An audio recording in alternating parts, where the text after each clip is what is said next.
Hi viewers, welcome to my channel Avani's world. Sri పరాభవ నామ సంవత్సరం, ఉత్తరాయణం, వసంత ఋతువు, శుక్లపక్షం, చైత్రమాసం. ఈరోజు పాడ్యమి అశ్విని నక్షత్రం అండి, శనివారంతో కలిసి వచ్చింది. ఇక ఈ రోజు నుంచి వైశాఖ మాస ప్రారంభం. ఈ వైశాఖ మాసాన్నే మనము మాధవ మాసం అని కూడా అంటూ ఉంటాము. వైశాఖ మాసం అనేది కార్తీక మాసంతో సమానంగా భావిస్తూ ఉంటారు. జన్మజాతకంలో ఏదైనా దోషాలు తొలగిపోవాలంటే, అలాగే ప్రాయశ్చిత్త పూజలు లాంటివి ఈ మాసంలో చేస్తూ ఉంటారు. ఎవరికైనా వివాహం ఆలస్యం అవుతూ ఉన్నప్పుడు, కుంభ వివాహాలు, అర్క వివాహము, కదలి వివాహం జరిపించాలన్నప్పుడు కూడా ఈ మాసంలో చేస్తూ ఉంటారు. ఇక ఈరోజు మనము పితృదోషాలు తొలగిపోవడానికి, అలాగే ఏదైనా కర్మ వలన బాధపడుతున్నప్పుడు ఆ కర్మ నుంచి విముక్తి చెందడం కోసం ఈ నామాన్ని జపించండి. ఓం నమో భగవతే వాసుదేవాయ. ఓం నమో భగవతే వాసుదేవాయ. ఓం నమో భగవతే వాసుదేవాయ. అందరూ కూడా ఈరోజు ఈ నామాన్ని 108 సార్లు జపించినట్లయితే మానసిక ఆనందము, మానసిక తృప్తి అనేవి కలుగుతాయి. మనలో సూపర్ పవర్ అనేది డెవలప్మెంట్ అవుతుంది. సూపర్ పవర్ అంటే మరేదో కాదండి, మనలో ఉన్న ఆత్మశక్తి, ఆత్మబలం అనేది పెరుగుతుంది. ఇక ఈరోజు మంచి మాట. మనం జీవితాన్ని జీవిస్తూ ఉన్నప్పుడు మన జీవితంలో సంతోషాలు, కష్టాలు, సమస్యలు, ఇబ్బందులు వస్తూ ఉంటాయి. మనం సమస్యల్లో ఉన్నప్పుడు, కష్టాల్లో ఉన్నప్పుడు ఇతరుల నుంచి సహాయాన్ని ఆశిస్తూ ఉంటాము, ఎక్స్పెక్ట్ చేస్తాము. వారు ఒకవేళ మన సమస్యలకు సహాయం చేసినట్లయితే ఆ సమయంలో మనకు వాళ్ళంత గొప్పవాళ్ళు లేనే లేరు అని అనిపిస్తుంది. ఒకవేళ వాళ్ళు సహాయం చేయనట్లయితే వాళ్ళంత నీచులు, పరమ దుర్మార్గులు లేరు అనిపిస్తుంది. ఇక్కడ సమస్య ఏమిటి? ఒకసారి మనకి మంచివాళ్ళు అనిపించారు, మరొకసారి చెడ్డవాళ్ళు అనిపించారు. అంటే రెండు మనకే అనిపించాయి పరిస్థితిని బట్టి. సో ముందుగా ఇలా మిమ్మల్ని మీరు అర్థం చేసుకోవడం ప్రయత్నించాలి. ఎందుకు అంటే మనము కొంతమందికి సహాయం చేయగలము, కొంతమందికి సహాయం చేయలేకపోతాము. మనలోనూ కోపం ఉంటుంది, మనలోనూ అసూయ, ద్వేషం అన్నీ ఉంటూనే ఉంటాయి. అవి అవసరానికి తగ్గట్టు బయటకు వస్తూ ఉంటాయి. కాబట్టి ఒకరి గురించి మీరు జడ్జ్ చేసుకునే ముందు మిమ్మల్ని మీరు అర్థం చేసుకోవాలి. కుటుంబం అందరూ సంతోషంగా ఉండాలి అని అనుకుంటారు. కుటుంబంలో ప్రశాంతంగా ఉండాలని ఎంతోమంది ఆశిస్తూ ఉంటారు. కానీ అది ఎంతమంది జీవితంలో నిజమవుతుంది?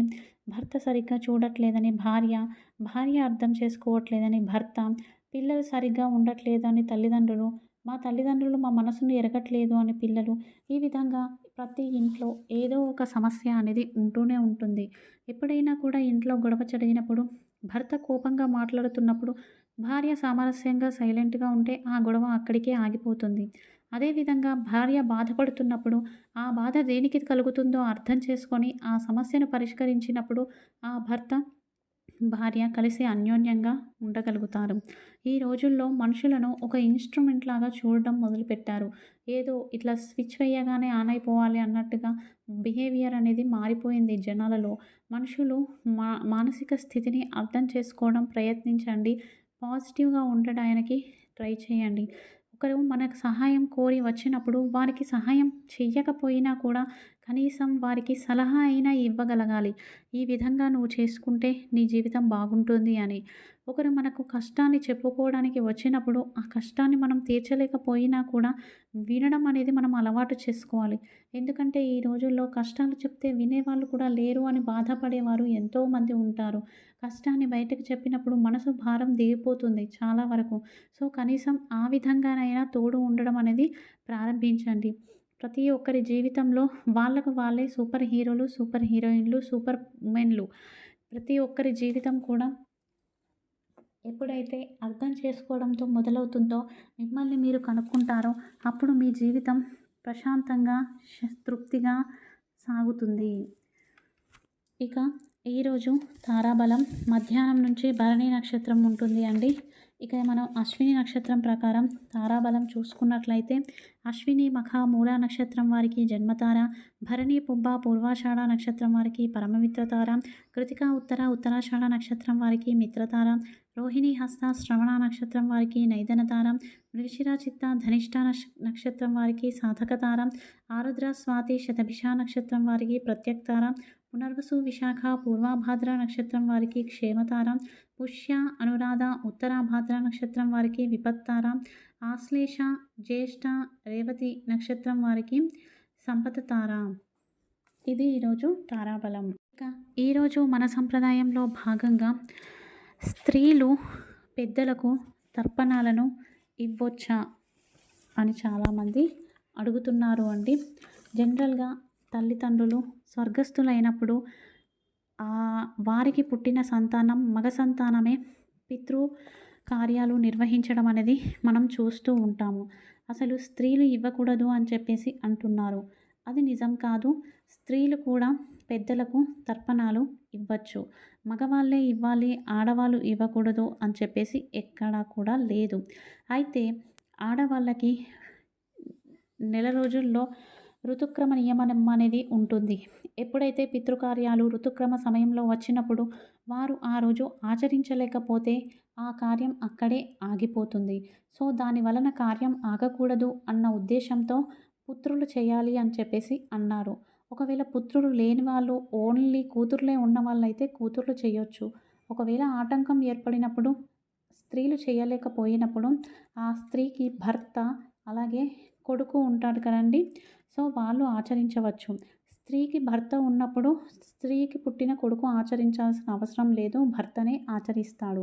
కాబట్టి ఇలా మనం ఉత్తర భారతదేశానికి కనుక వెళ్ళినట్లయితే గంగా తీరంలో గయా క్షేత్రంలో అలాగే త్రివేణి సంగమ క్షేత్రంలో ఎక్కువగా స్త్రీ చేతుల్లో పితృతర్పణాలు చేయించడం మనం గమనించవచ్చు. అక్కడి స్థానబలం ఆ విధంగా ఉంటుంది. రేపు ఉదయం ఆచరించవలసిన పూజ. రేపు మహావిష్ణువు ముందు జిల్లేడు వత్తులతో దీపారాధన చేసి మృత్యుంజయ మహామంత్రాన్ని పారాయణ చేసినట్లయితే ఆరోగ్యము అనేది ప్రాప్తిస్తుంది. అలాగే మహావిష్ణువు ముందు జిల్లేడు వత్తులతో దీపారాధన చేసి విష్ణు సహస్రనామాన్ని రేపు ఉదయాన్నే పారాయణ చేసినట్లయితే తెలిసి తెలియక ఏదైనా కర్మ చేసుంటే దాని నుంచి విముక్తి కలుగుతుంది. అలాగే ఇతరులకు చెడు చేసుంటే ప్రాయశ్చిత్తము లభిస్తుంది. బ్రహ్మహత్య దోషాలు బ్రహ్మహత్య పాతకాల నుంచి విముక్తి అనేది లభిస్తుంది. రేపు ఖచ్చితంగా ఈ ప్రాయశ్చిత్త పూజను ఆచరించండి. ఇక ఈరోజు సాయంత్రం ఆచరించవలసిన యోగక్షేమం అండి. ఎవరికైనా కూడా తరచూ వాహన ప్రమాదాలు జరుగుతున్నప్పుడు అలాగే వాహనాలకు దృష్టి తగులుతుంది అనిపించినప్పుడు వాహనాల దృష్టి తొలగించేందుకు వాహన ప్రమాదాలు తగ్గేందుకు కూడా ఈరోజు సాయంత్రం పూజ గదిలో ఒక నిమ్మకాయను ఉంచి ఆంజనేయ స్వామి వారిని పూజించి ఆంజనేయ స్తోత్రాన్ని ఆంజనేయ దండకాన్ని కానీ హనుమాన్ చాలీసాని కానీ పారాయణ చేయాలి. తదుపరి ఆ నిమ్మకాయ పైన హారతి కర్పూరాన్ని వెలిగించి స్వామివారికి హారతినివ్వాలి.